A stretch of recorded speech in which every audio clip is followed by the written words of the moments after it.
Eh bien salut tout le monde, j'espère que vous allez bien. On se retrouve aujourd'hui pour un nouvel épisode sur Google Earth. Alors je sais que vous aimez particulièrement ces épisodes, c'est pour ça que ça me fait extrêmement plaisir de les tourner, puisque je me dis qu'au final vous serez toujours content de les regarder, enfin j'espère. La dernière fois nous avions fait 3 sommets particuliers sur Google Earth, donc l'épisode a plutôt bien marché, les retours étaient bons, ça fait vraiment plaisir. Et aujourd'hui nous faisons du coup 3 déserts particuliers sur Google Earth. Donc on passe d'une altitude extrême à une altitude basique, puisque nous passons des montagnes au désert. Enfin bon, si cet épisode vous plaît, n'hésitez surtout pas comme d'habitude à le mettre dans les commentaires et à partager ma chaîne. Allez, bonne vidéo! Et on va commencer avec le numéro 1 champion toute catégorie de la superficie, l'Antarctique. Avec ses 14 millions de kilomètres carrés, l'Antarctique est facilement le désert le plus étendu au monde.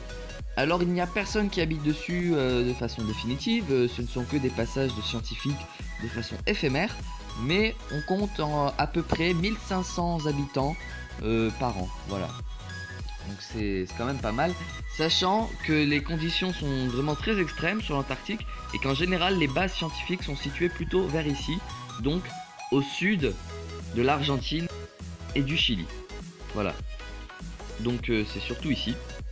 Et l'Antarctique, il est vraiment très grand. D'ailleurs, en dessous de la neige, c'est une couche de terre.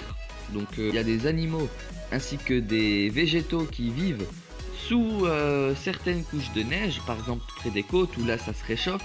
Mais ici, là, vraiment tout au pôle sud, il n'y a rien du tout. C'est juste de la glace sur des kilomètres et des kilomètres de profondeur. Voilà. C'était l'Antarctique. Et nous continuons avec le désert le plus connu, je pense, c'est celui du Sahara. Voilà, qui a quelques particularités. Alors déjà, bon, on commence par la chose la plus logique, c'est le plus grand désert aride. Il faut bien faire la différence, parce que comme on l'a vu, l'Antarctique est le plus grand désert au monde, mais le Sahara détient quand même la première place en tant que plus grand désert aride.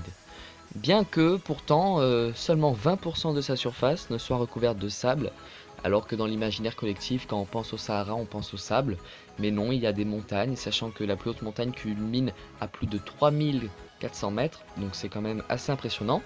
Le Sahara recouvre une superficie de 8 600 000 km², donc ce n'est pas rien, et il traverse plus de 10 pays, donc c'est ça quand même le plus impressionnant là-dedans. Il traverse l'Algérie, le Maroc, la Libye, la Mauritanie, la Tunisie, l'Égypte, le Mali, le Niger, le Tchad et le Soudan. Voilà, sachant que la température la plus élevée jamais enregistrée au Sahara est de 55 degrés, donc ça en fait vraiment un point très chaud sur la Terre. Alors, il s'étend de l'océan Atlantique jusqu'à la mer Rouge, et certains parlent du grand désert arabo-persique si on le fait s'étendre jusqu'en Arabie, puisque vous voyez que c'est aussi un désert.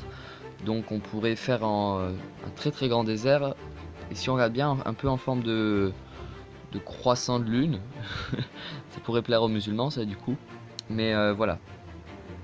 Allez, et on finit avec un désert qui est déjà beaucoup moins connu mais qui vaut la peine d'être vu, c'est pour ça que je vous le présente d'ailleurs, le désert de Gobi, voilà, qui est situé pile poil entre la Chine et la Mongolie. Donc le désert de Gobi, il est quand même très sympathique puisque il est considéré comme le plus beau désert à voir dans sa vie, au monde, voilà.